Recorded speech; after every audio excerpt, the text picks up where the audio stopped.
इस व्याख्यान में हम भाषा शिक्षण पर बात करेंगे, जिसमें विशेष रूप से भाषा शिक्षण की अवधारणा और उसके लिए निर्मित सामग्री किस तरह से विकसित की जाती है, इस पर चर्चा की जाएगी। ये तो आप जानते हैं कि भाषा शिक्षण का सीधा संबंध भाषा से होता है, क्योंकि यहाँ सीखने और सिखाने वाली वस्तु भाषा ही होती है।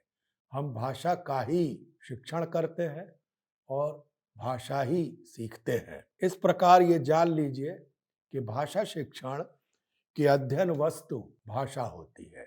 हम बचपन से ही प्रारंभ में स्कूलों में भी जो भाषा सीखते सिखाते हैं, उसकी एक प्रक्रिया भी होती है और भाषा स्वयं में भाषा वैज्ञानिक अध्ययन की भी वस्तु है, जिस पर भाषा विज्ञान संरचनात्मक और व्यावहारिक दोनों दृष्टियों से काम करता आ रहा है।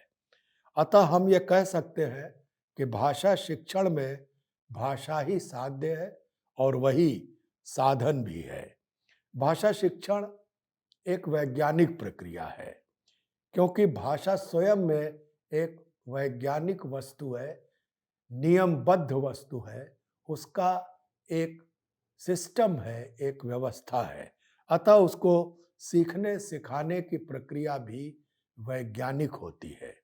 भाषा शिक्षण एक वैज्ञानिक प्रक्रिया या पद्धति इसलिए भी है क्योंकि भाषा की एक व्याकरणिक व्यवस्था होती है, एक ग्रामेटिकल सिस्टम होता है।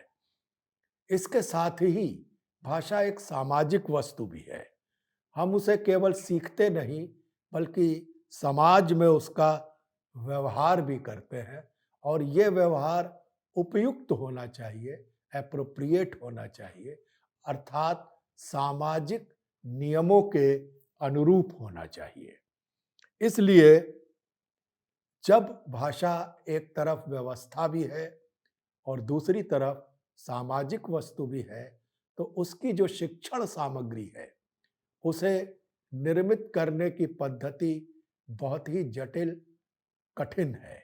लेकिन फिर भी भाषा शिक्षण के क्षेत्र में जिन भाषाविदों ने कार्य किया है, उन्होंने इस पर गंभीरता से विचार किया है और एक ऐसा मार्ग सामग्री निर्माण का अपनाया है, जिससे भाषा शिक्षण सहज और सरल बन सके। इसमें सबसे पहली बात जो आती है, वो संरचना के स्तर पर सामग्री को अभिक्रमित करने की बात है, ग्रेडेड करने की बात है कि हम अध्येता तक इस तरह पहुँचें कि वह क्रमशः एक से दूसरी संरचना को सीखता चला जाए। इसके साथ ही सामाजिक रूप में भाषा अध्येता भाषा के व्यावहारिक प्रयोग में भी दक्ष बन सके। दो बातों का ध्यान आपने देखा कि भाषा शिक्षण सामग्री निर्माण में रखा जाता है, व्यवस्था के स्तर पर सामग्री को अभिक्रमित करना और व्यवहार के स्तर पर उसे समाजोपयोगी बनाना। इस प्रकार भाषा के व्यावहारिक प्रयोग और व्यवस्थागत नियमों को ध्यान में रखते हुए शिक्षण सामग्री तैयार की जाती है। भाषा शिक्षण के दो लक्ष्य निर्धारित किए गए हैं। इन पर बहुत ध्यान देने की आवश्यकता है। एक, भाषा की संरचना, अर्थात उसकी संरचना को समझना और पहचानना, तथा दूसरा उसका व्यावहारिक रूप, जिसका अर्थ है उसके सटीक प्रयोग को सामाजिक संप्रेषण के लिए संभव बनाना। अतः भाषा शिक्षण के लिए इस प्रकार की भाषा संरचना तथा भाषा व्यवहार पर केंद्रित सामग्री निर्माण करना अनिवार्य है। ये भी कहा जा सकता है कि भाषा शिक्षण के लिए शिक्षण सामग्री बहुत अनिवार्य है। उसके बिना भाषा शिक्षण की प्रक्रिया पूरी नहीं की जा सकती। शिक्षण सामग्री के अंतर्गत सामान्यतः शब्दकोश, व्याकरण और अन्य पुस्तकें आती हैं, जिन्हें हम भाषा शिक्षण की मूलभूत सामग्री कहते हैं।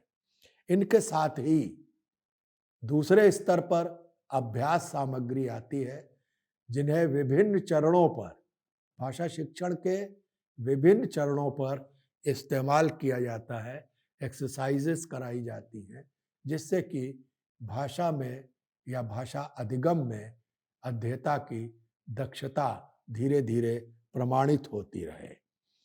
इनके अलावा उच्चारण संरचना के अभ्यास, ध्वनि संरचना के अभ्यास, शब्द संरचना के अभ्यास और व्याकरण के अभ्यास भी बनाए जाते हैं, जिससे कि धीरे धीरे भाषा अधिगम को सहज और सरल किया जा सके। आपने देखा कि सामग्री निर्माण में सैद्धांतिक और व्यावहारिक दोनों पक्षों को, भाषा के दोनों पक्षों को ध्यान में रखा जाता है तथा भाषा के विभिन्न अवयवों के हिसाब से अभ्यास आदि तैयार किए जाते हैं। आज के आधुनिक युग में उन उपकरणों का भी सामग्री के रूप में इस्तेमाल किया जा रहा है, जिनके माध्यम से भाषा सिखाई जा सकती है। इनमें वैविध्यपूर्ण उपकरण हमारे सामने हैं, जिनका उपयोग समय के साथ साथ तत्कालीन आवश्यकताओं को देखते हुए किया जाता रहा है। इससे अधिगम में बहुत सहूलियत हुई है। जैसे आप देख सकते हैं, रेडियो, सिनेमा, टेलीविज़न और आज कंप्यूटर के विविध सॉफ्टवेयर, इन सब का उपयोग आज भाषा शिक्षण की व्यावहारिक सामग्री के रूप में, प्रैक्टिकल यूसेज के रूप में किया जा रहा है या टूल्स के रूप में किया जा रहा है। रेडियो का उपयोग तो बहुत पहले से होने लगा था। सिनेमा भी काफ़ी भाषा शिक्षण के लिए, कम से कम जो विदेशी भाषा के रूप में भाषाएं पढ़ाई जाती हैं, उनमें सिनेमा के अंशों का प्रयोग होता है। और आज अनेक ऐसे सॉफ्टवेयर कंप्यूटर में विकसित हैं, जिनसे हम हर स्तर पर, सैद्धांतिक और व्यावहारिक दोनों स्तरों पर भाषा अधिगम आसानी से कर सकते हैं। इनके अलावा शब्दकोश, व्याकरण और बहुत सी लिखित सामग्री जैसे पुस्तक, अखबार, नोट्स, ये सब भी, बाजार समाचार, विज्ञापन, इन सब को भी आज भाषा शिक्षण के लिए सामग्री के रूप में इस्तेमाल किया जा रहा है। तो इस प्रकार हमारे सामने आप देखते हैं कि एक और लिखित सामग्री है, एक और दृश्य सामग्री है, एक और श्रवण सामग्री है, और दूसरी तरफ दृश्य और श्रव्य दोनों से जुड़ी हुई सामग्री है, जैसे सिनेमा। आप इस बात पर विशेष ध्यान दीजिए कि आधुनिक विश्व में भाषा शिक्षण की व्यापकता बढ़ती जा रही है। पूरी दुनिया आज एक गांव में परिवर्तित हो गई है। ऐसी स्थिति में अन्य भाषा सीखने सिखाने की आवश्यकता बढ़ती चली जा रही है। भाषा शिक्षण की इस उपादेयता को देखते हुए आज शिक्षण सामग्री को 3 धरातलों पर निर्मित और विकसित करने का कार्य किया जा रहा है। जितने शिक्षाविद और भाषाविद हैं, वो इन तीनों धरातलों पर भाषा शिक्षण की सामग्री को संकलित करने, निर्मित करने और उन्हें संशोधित करने का काम लगातार कर रहे हैं। ये 3 सामग्रियां हैं। नंबर 1 प्रयोजन मूलक सामग्री, नंबर 2 संप्रेषण परक सामग्री और नंबर 3 वैज्ञानिक सामग्री।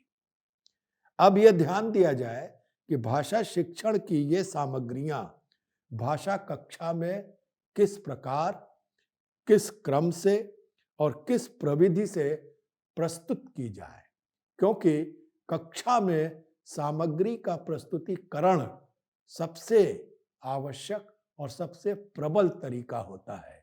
यदि सामग्री बन जाए लेकिन उसका कक्षा में प्रस्तुतिकरण उचित ढंग से न किया जाए तो सामग्री बनाने में किया गया परिश्रम व्यर्थ चला जाएगा। प्रस्तुत करने की इस प्रक्रिया को भाषा शिक्षण योजना कहा गया है। लैंग्वेज टीचिंग प्लान या प्लानिंग। ये प्लानिंग अध्यापक को कक्षा में जाने के पहले बना लेनी होती है। ये भी कहा गया है कि इसके 3 चरण भाषा शिक्षक को पहले से तैयार कर लेने चाहिए, सोच लेने चाहिए। इसमें नंबर 1 है चयन, सिलेक्शन, नंबर 2 अनुस्तरण, ग्रेडेशन, और नंबर 3 प्रस्तुतिकरण या प्रेजेंटेशन। अब हम इन तीनों पर संक्षेप में आपसे बात करेंगे।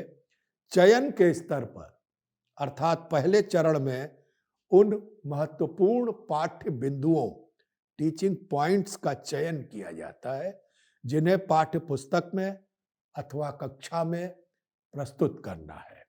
ये पाठ्य बिंदु भाषा के सभी तत्वों को प्रश्रय देते हैं, स्थान देते हैं, जिनका अधिगम कराना अनिवार्य होता है। इनके अंतर्गत ध्वनि, लिपि, वर्तनी, शब्द, वाक्य आदि को एक के बाद एक लिया जाता है और इन्हें प्रमुखता दी जाती है। इनके साथ ही वे पाठ्य बिंदु भी चुने जाते हैं जो भाषा व्यवहार के लिए आवश्यक है। अध्येय भाषा के व्यावहारिक पक्ष को मजबूत करने के लिए तुलनात्मक अथवा व्यतिरेकी भाषा विज्ञान की पद्धतियों का उपयोग भी यहाँ अन्य भाषा शिक्षण के समय किया जाता है।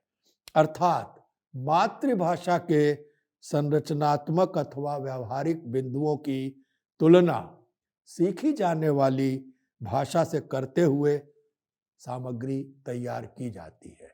भारत में ऐसी बहुत सी सामग्री भारतीय भाषाओं और हिंदी को लेकर की गई है, जिसमें हिंदी शिक्षण के लिए तेलुगु, तमिल, कन्नड़, मलयालम, मराठी की संरचनाओं और व्यावहारिकता से हिंदी की तुलना करते हुए शिक्षण सामग्री विकसित की गई है। ऐसा ही विदेशी भाषा के रूप में हिंदी पढ़ाते समय भी सामग्रियां तैयार की गई हैं, जिनका उपयोग फ्रांस, अमेरिका, जर्मनी आदि देशों में हिंदी पाठ्यक्रम या कार्यक्रम चलाते समय किया जाता है। इस प्रकार ये सामग्री तुलनात्मक या व्यतिरेकी भी हो सकती है जब हम द्वितीय या विदेशी भाषा के रूप में कोई भाषा सिखाते हैं। यहाँ ये आप ध्यान दीजिए कि व्यतिरेकी विश्लेषण से निर्मित सामग्री को संयोजित करने की, निर्मित करने की एक निश्चित पद्धति भाषा शिक्षण के क्षेत्र में अपनाई गई है, जिसका संक्षिप्त परिचय हम यहाँ लेंगे। इसमें कुछ बिंदु बहुत महत्वपूर्ण हैं जिन्हें ध्यान रखना चाहिए। बिंदु नंबर 1, यथावत ग्रहण कर लिया जाता है। जो तत्व द्वितीय भाषा के हैं उन्हें हम उसी रूप में भाषा शिक्षण के समय ग्रहण कर लेते हैं, उनमें कोई परिवर्तन नहीं करते, क्योंकि उनमें और दूसरी भाषा की उन तत्वों में बहुत समानता होती है, इसलिए उनके लिए कोई बदलाव करने की आवश्यकता नहीं पड़ती। नंबर 2, आंशिक परिवर्तन के साथ ग्रहण किया जाता है। जहाँ थोड़ा बहुत भेद होता है वहाँ थोड़ा बहुत परिवर्तन करके मूल की सामग्री को ले लिया जाता है। तीसरा, अनावश्यक भाषिक तत्व अलग कर दिए जाते हैं, चाहे वो प्रथम भाषा में, मातृभाषा में हो या द्वितीय भाषा में। यदि वो अनावश्यक हैं, उनके बिना भी काम चल सकता है, तो उन्हें हटा दिया जाता है, जिससे वो अधिगम में कोई कठिनाई उत्पन्न न कर सके। चौथा, भाषा व्यवहार के लिए जो बातें सिखाई जाती हैं उनमें संप्रेषणीय जो तत्व हैं उनका चयन किया जाता है। जैसे हिंदी सिखाते समय हम तू, तुम, आप का चयन पहले करते हैं सर्वनाम की शिक्षा देते समय, क्योंकि अगर अंग्रेजी भाषी को हम सिखा रहे हैं तो उसके पास इन तीनों के लिए केवल यू का प्रयोग हमें मिलता है, जबकि हिंदी में तू, तुम और आप तीनों के संदर्भगत प्रयोग हमें मिलते हैं। तो ऐसे तत्वों का हम चयन करते हैं जिससे कि व्यावहारिक दृष्टि से अध्येता इनका सही उपयोग बातचीत करते समय कर सके। इसके साथ ही सीखने वाली भाषा की विशेषताओं को ध्यान में रखते हुए भी तुलना के आधार पर इनके व्यावहारिक बिंदुओं को चुना जाता है। जो अध्येता की प्रक्रिया होती है सीखने की, उसमें मातृभाषा के तत्व कई बार कठिनाई उत्पन्न करते हैं। ऐसे तत्वों को भाषा शिक्षण के लिए नहीं चुना जाता, जिससे कि मातृभाषा भाषी को किसी प्रकार की कठिनाई हो, बल्कि उसकी जगह कुछ ऐसे भाषिक तत्व चुने जाते हैं जो उसकी मातृभाषा में भी उपलब्ध हैं। इस चुनी हुई सामग्री को पाठ्य पुस्तक के आधार पर बनाया जाता है या पाठ्य पुस्तक के रूप में विकसित किया जाता है और शिक्षण प्रक्रिया के दौरान इस सामग्री को अनुस्तरित करते हुए, ग्रेडेड करते हुए कक्षा में प्रस्तुत किया जाता है। अनुस्तरण का यह उद्देश्य होता है कि भाषा अध्येता पहले सरल और आवश्यक तत्व सीखे और बाद में क्रमशः सरल से कठिन की ओर बढ़ते हुए वह अन्य तत्वों का अधिगम करे। अनुस्तरण द्वारा भाषाई तत्व संप्रेषण परक रूप में एक के बाद एक जब शिक्षार्थी के सामने आते हैं तो उसे कठिनाई नहीं होती। वह सीधे जटिल संरचनाओं के पास नहीं जाता, बल्कि क्रमशः वो सरल से जटिल की ओर जाता है। ये मानव मस्तिष्क का स्वभाव है कि हम सरल से कठिन की ओर सीखने की प्रक्रिया आसानी से पूरी कर लेते हैं और यही प्रक्रिया भाषा शिक्षण के क्रम में भी अपनाई जाती है। इस प्रकार के क्रमबद्ध शिक्षण के कारण जटिल संरचना को मस्तिष्क आसानी से ग्रहण कर लेता है। इसीलिए भाषा शिक्षण का यह मूल सिद्धांत है, ध्यान दीजिए, कि शिक्षार्थी पहले सरल और आवश्यक तत्व सीखें और बाद में क्रम से उन्हें अन्य तत्वों का अधिगम कराया जाए। भाषा शिक्षण की प्रक्रिया में इसीलिए चयन और अनुस्तरण की भूमिका बहुत महत्वपूर्ण बन जाती है। इससे भाषा सीखने में सहजता आती है तथा क्रमिक ढंग से भाषा सीखी सिखाई जाती है। अनेक विद्वानों ने चयन और अनुस्तरण को पाठ्य सामग्री निर्माण से संबंधित चरण माना है, क्योंकि ये दोनों चरण भाषा शिक्षण के प्रमुख चरण हैं और इनकी निर्माण प्रक्रिया भाषा विज्ञान की वैज्ञानिक प्रणाली के आधार पर निर्मित या तय की जाती है। आपने ये भी देखा कि इस पूरी प्रक्रिया में, सामग्री निर्माण की प्रक्रिया में, भाषा विज्ञान की भूमिका भी महत्वपूर्ण बनी रहती है। इन दोनों प्रक्रियाओं के बाद प्रस्तुतिकरण या प्रेजेंटेशन का चरण आता है। प्रस्तुतिकरण का तात्पर्य है कि जो सामग्री चुनी गई है या जिसका अनुस्तरण किया गया है उसे कक्षा में किस प्रकार प्रस्तुत किया जाए। प्रस्तुत करते समय कई बातें महत्वपूर्ण मानी गई हैं जिनका ध्यान भाषा शिक्षक को अवश्य रखना चाहिए। वे बातें इस प्रकार हैं। नंबर 1, भाषिक या व्यावहारिक तत्वों को ब्लैक बोर्ड पर प्रस्तुत किया जाए, क्योंकि ब्लैक बोर्ड पर जब कोई चीज लिखी जाती है तो वो विद्यार्थी के मस्तिष्क पर तुरंत असर डालती है या उसे आसानी से वो ग्रहण कर लेता है। नंबर 2, ये ध्यान रखा जाए कि किन शिक्षणीय तत्वों के लिए चित्र, ग्राफ आदि का उपयोग करना है। आप जानते हैं कि बहुत से अध्यापक चित्र और ग्राफ आदि का इस्तेमाल नहीं करते या उससे बचते हैं, जबकि कई ऐसे संदर्भ होते हैं जहां चित्र और ग्राफ बच्चों के अधिगम को बहुत सही या सहज बना देते हैं। नंबर 3, ये तय किया जाए कि किन तत्वों को स्पष्ट करने के लिए रेडियो, समाचारों, वार्ताओं अथवा साक्षात्कारों की मदद ली जाए। विशेष रूप से जब सुनने से संबंधित शिक्षण दिया जाता है तो रेडियो पर प्रसारित समाचारों, वार्ताओं और साक्षात्कारों की मदद लेना बहुत उपयोगी होता है।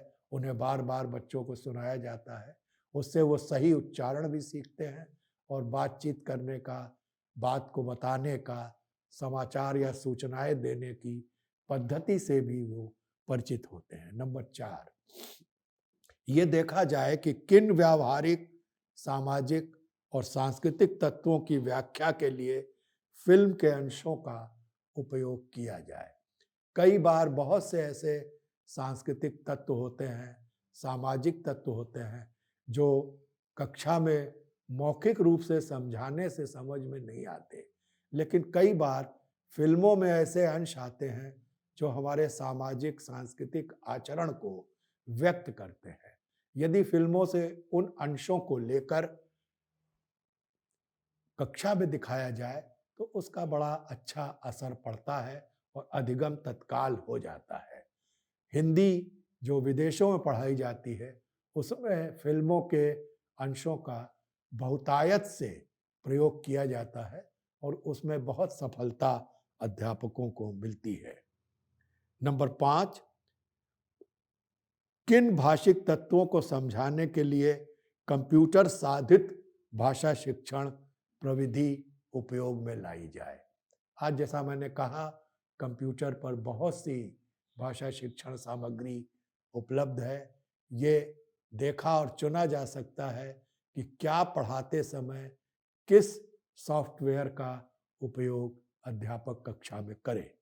और छठा और अंतिम, कि किस समय और परिस्थिति में शब्दकोशों का, अनुवाद पद्धति का या व्यतिरेकी विश्लेषण का सहारा लिया जाए।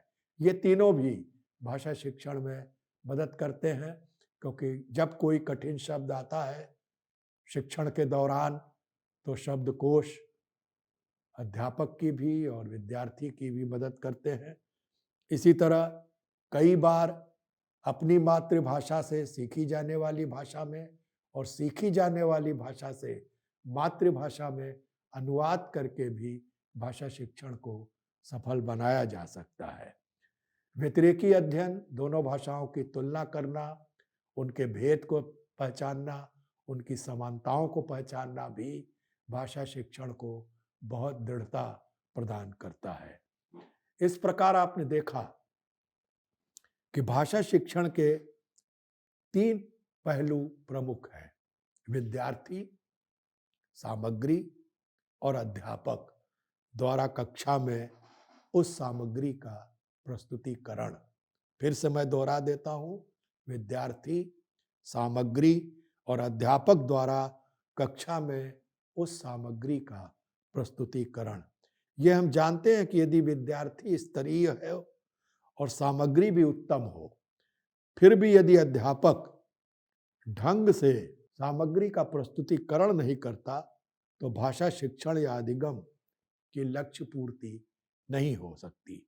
अतः यह भी अनिवार्य है कि भाषा शिक्षण के संदर्भ में यह निर्धारित किया जाए कि कक्षा में सामग्री का उपयोग अध्यापक या भाषा शिक्षक किस तरह करें।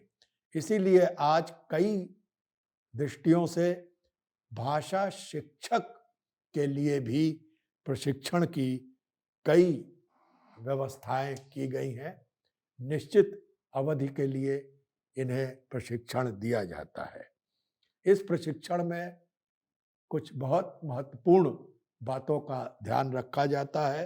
नंबर 1, यह प्रशिक्षण दिया जाता है कि सामग्री निर्माण से पूर्व भाषा शिक्षक अपने अनुभव के आधार पर शिक्षार्थी को दिशा निर्देश दे सके।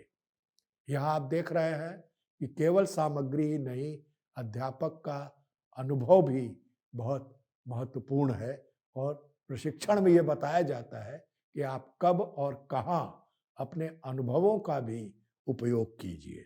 नंबर 2, सामग्री को भाषा शिक्षण की विविध प्रविधियों के अनुसार कक्षा में प्रस्तुत करना। तीसरा, किसी भाषिक या व्यावहारिक तत्व को पढ़ाते समय अध्यापक द्वारा सामग्री का तत्काल स्वयं निर्माण कर लेना। 3 बातें आपने देखी यहाँ महत्वपूर्ण है। एक ये कि शिक्षक अपने अनुभवों का इस्तेमाल करे, शिक्षक आवश्यकता अनुसार दिशा निर्देश दे, और तीसरा कि आप इस रूप में अधिगम कराएं कि जब जरूरत हो, आवश्यकता पड़े तो वहीं तत्काल स्वयं भी सहायक सामग्री का निर्माण कर सकें। ये तो सामग्री की बात हुई जो संरचना से संबंधित है, भाषा की व्यवस्था से संबंधित है। कुछ बातें यहाँ व्यावहारिक सामग्री को लेकर भी भाषा शिक्षक करता है, या भाषा शिक्षण पर जो स्तरीय पुस्तकें हैं उनमें इन पर विचार किया गया है, क्योंकि आप जानते हैं कि भाषा केवल सीखने की वस्तु नहीं है, उसका व्यवहार भी किया जाता है। समाज में हम उसका व्यवहार कर सकें, मौखिक व्यवहार कर सकें, इसलिए भाषा के संप्रेषण परक रूप के शिक्षण पर आज बहुत बल दिया जाता है, जिसे हम कम्युनिकेटिव लैंग्वेज टीचिंग कहते हैं। अतः योग्य सामग्री निर्माताओं और भाषा शिक्षकों का ये दायित्व है कि वे सामग्री को व्यावहारिक बनाने का यत्न करें तथा छात्रों के सम्मुख उसे उपयुक्त भाषा प्रयोग, एप्रोप्रिएट लैंग्वेज यूज की दृष्टि से प्रस्तुत करें। भाषा प्रयोग या भाषा व्यवहार की दृष्टि से निर्मित सामग्री के 3 संदर्भ हैं। एक है भाषा का संरचनात्मक संदर्भ। आप उदाहरण लीजिए, बेटा जा रहा है, पिताजी जा रहे हैं। आप देख रहे हैं कि बेटा जा रहा है वाक्य में जो क्रिया है वो एक वचन रूप में है, जबकि पिताजी जा रहे हैं में क्रिया बहुवचन हो गई, जबकि पिताजी तो एक वचन ही है। ये आदर देने के लिए ऐसा हिंदी में किया जाता है। मोहन पतंग उड़ा रहा है और पतंग उड़ रही है। यहां भी आप देख रहे हैं कि व्यावहारिक स्तर पर एक ओर मोहन पतंग उड़ा रहा है, कर्ता उपस्थित है, दूसरी ओर पतंग स्वतः उड़ रही है ऐसा प्रतीत होता है, लेकिन कर्ता वहां छिपा हुआ है। इसी प्रकार खाना पक रहा है, माँ खाना पका रही है, मैं कर नहीं पाता, मुझसे किया नहीं जाता, मैं चाय चाहता हूँ, मुझे चाय चाहिए, वो गिर गया, वह गिर पड़ा, जैसे अनेक प्रयोग हैं जो व्यावहारिक दृष्टि से बहुत महत्वपूर्ण होते हैं। इनका शिक्षण भाषा का संरचनात्मक संदर्भ है। दूसरा बोधात्मक है, जिसमें भाषा का बोध प्रमुख होता है। इसके अंतर्गत हम सांस्कृतिक और मिथकीय तत्वों को रख सकते हैं, जैसे हिंदी में तुलसी पीपल गंगा अथवा गंगा जली चरणामृत आचमन आदि, इनका बोध कराना आवश्यक है। इसी तरह तीसरा है भाषा का सामाजिक संदर्भ, जिसमें हम सामाजिक नियमों की बात करते हैं और उन नियमों की जिनसे कि वो भाषा विशिष्ट बनती है, जैसे कि रंग शब्दावली, नाते रिश्ते की शब्दावली, सर्वनाम शब्दावली और इनके प्रयोग के नियम। इन सब के लिए कुछ माध्यम और उपकरण भी निर्धारित किए गए हैं, जिनका प्रमुख कार्य यह है कि पाठ सामग्री को सरस और सरल बनाया जाए, विषय को स्पष्ट कर दिया जाए, विद्यार्थी की सीखने की इंद्रियों को जिज्ञासु बनाया जाए और उसके भाषिक संसार को अधिक से अधिक अभ्यास कराते हुए ऐसा बना दिया जाए कि वो भाषा को आत्मसात कर सके। और इसी संदर्भ में हम बहुसंचार सामग्री, दृश्य, श्रव्य और दृश्य श्रव्य का उपयोग करते हैं, जिनकी चर्चा हमने पहले भी की। Black board, chart, flash card, gramophone, slide इत्यादि। दूसरी ओर भाषा प्रयोगशाला, तीसरी ओर रेडियो टेलीविज़न और चौथी ओर कंप्यूटर। धन्यवाद।